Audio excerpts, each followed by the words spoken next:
Whakala whalahiatu and welcome to our bulletin of BCN News, a special whakala whalahiatu to our friends from across the Pacific, thanks to our partners Pacifica TV.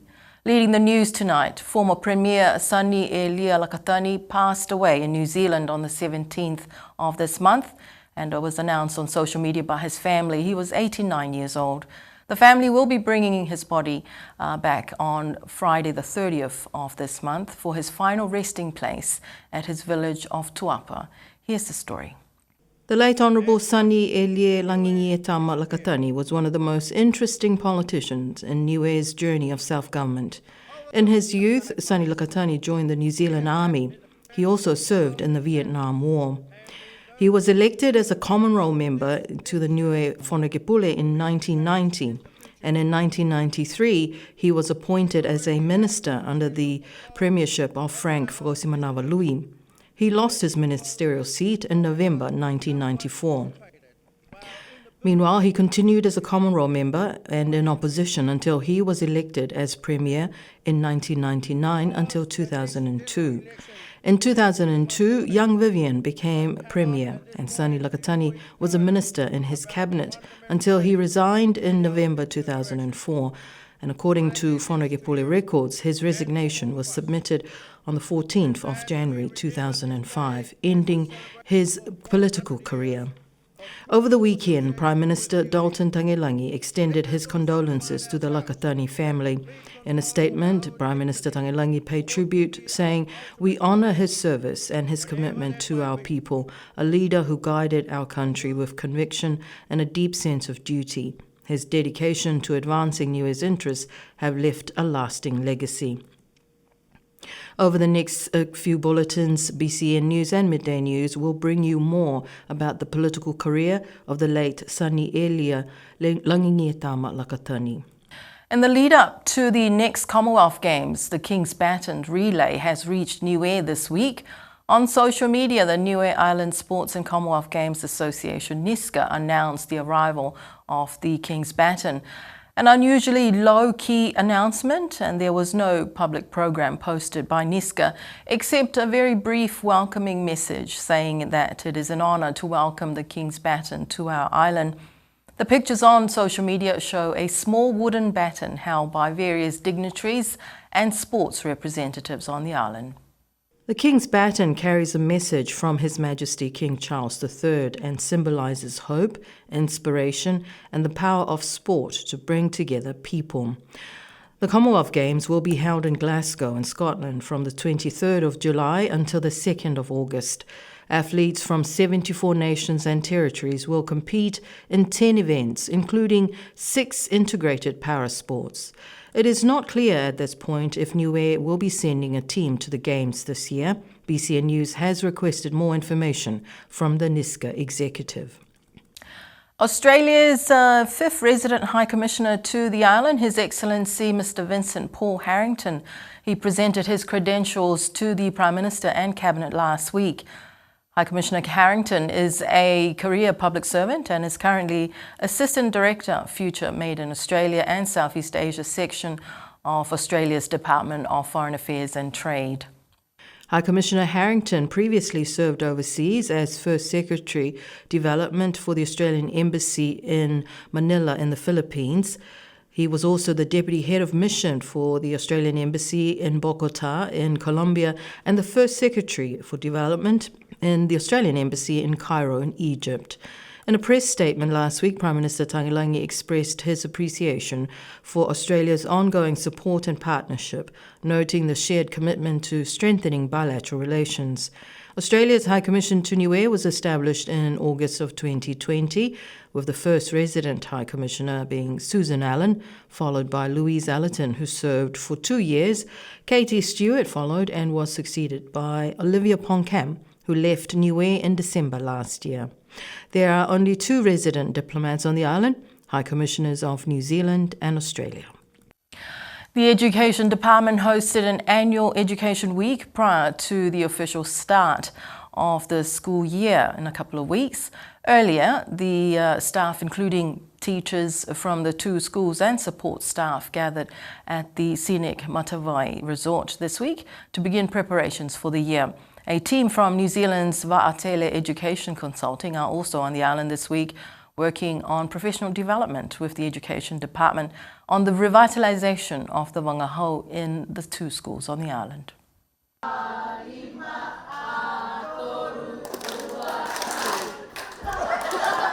A team from New Zealand are featured in this year's Education Week with the presentations about understanding and promoting the revitalisation of the wangahau niue. Va'atele Education is a Māori and Pacific professional learning and development and education research provider focused on supporting education providers and practitioners with effective leadership in Pacific English medium and Pacific bilingualism. This week they will be in workshops with local teachers and education support staff with professional development and understanding and promoting the revitalisation of the wangahau. Meanwhile, BCN News has requested information from the Director of Education, Natasha Tovaka, and the Principal of Niue High School, Charles Ioane, about the students' NCEA results from 2025. We will bring you that information when it becomes available. The Whale Niue Kuki Airani project to build a Whale Niue in Rarotonga is one of the largest community-driven projects for the two island nations. Organisers in the Cook Islands and Niue and in the large Cook Island and Niuean communities in New Zealand and Australia have so far raised just over $700,000 for the over $2 million project. 2 weeks ago, a team from the Cook Islands came to Niue as part of the fundraising efforts. Man Short and Kutia performed 3 concerts that raised just over $15,000 from the locals. BCN News also spoke to Man Short and Kutia about their trip to Niue.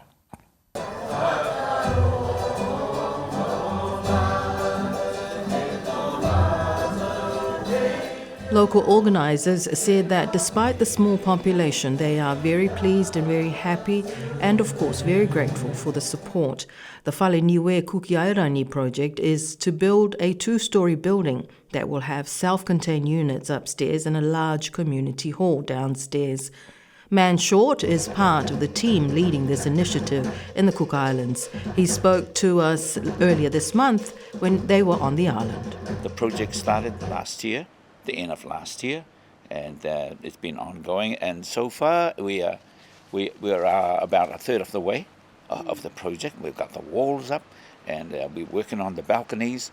There's 2 balconies, and if you follow us on our social media, you will see and witness the progress of the building. So far, it's going really well, and with the fundraising efforts, yeah, that's ongoing. Of course, we need the money to get this building finished by the end of this year. We plan to open. That is our target. So we must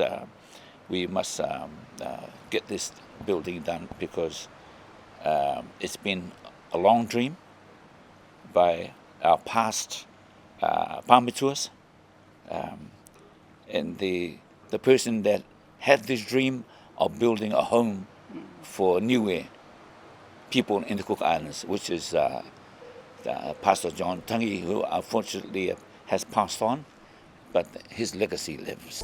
The project is the realization of the dream of the late Pastor John Tangi to maintain the historical and familial connections between Niue and the Cook Islands.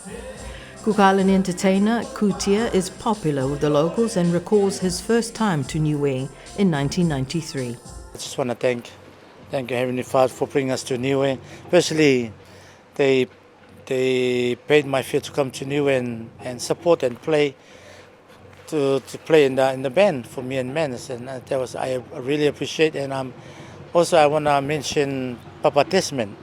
Papa Desmond Ipa, he's the first man who brought me to Niue in 1993, before I went to Tahiti. And my song I sang that time was Akakino. And then when I heard a few years later, Niue changed into Aku Whakavi'i, but I was very happy. I didn't get angry. And now Glenn Jackson keep on asking me some song for him to sing. I said, go for it. I die happy. Everyone can sing my song. The concerts held at the Scenic Matawai and the Waiolama Cafe were sold out as locals showed their support for the cause. The Monster raffle tickets are still available and will be drawn at the end of February. The project, the Whaleniwe Kukiairangi, is expected to be completed and officially opened by the end of this year. Oh my Lord, thank you for the air we breathe. And it is not often that our hospital welcomes new babies in the first few weeks of the new year. So it's newsworthy this year because 3 babies were born at the UFO hospital in the first 2 weeks of 2026. 2 boys and a baby girl. While many mothers choose or are recommended by doctors to have their babies in New Zealand, some still prefer the comfort and familiar traditions when you have a baby in Niue. A genuine Niuean birth certificate is certainly or definitely quite unique.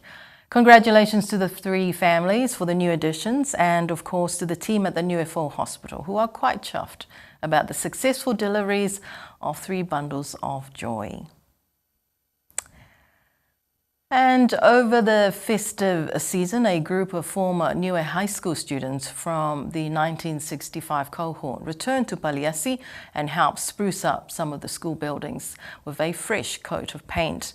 The former students were acknowledged by the Niue High School team on their social media account, saying how grateful they are for the support. Most of the Niue High School students who were born in 1965 now reside overseas in New Zealand and Australia, and some returned to the island this week for a reunion, which included events held at various places around the island. Another reunion event by visiting Niueans, contributing to the local economy. The first couple of weeks of the new year is always a memorable one for the island as the Takai festivities takes the celebrations literally around the island.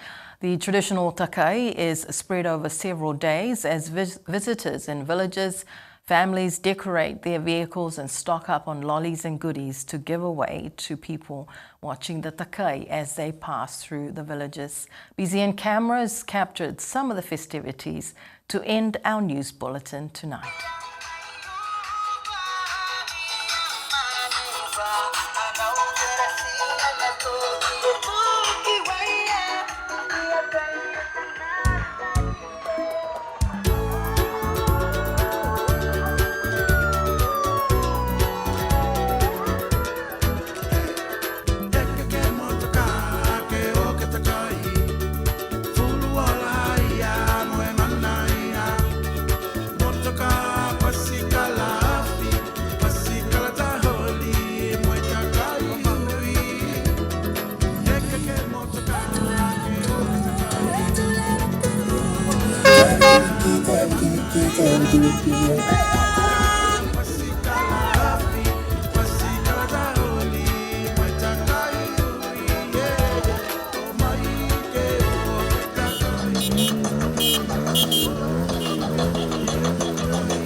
And it was certainly a very colourful, very bright and very loud welcoming of the new year with the Takai festivities this year. And that's our news bulletin for today. BCN News will be back on Tuesday next week with our bulletin in Wangahao Niue, but from us here in the team, Onui Nepo, good night.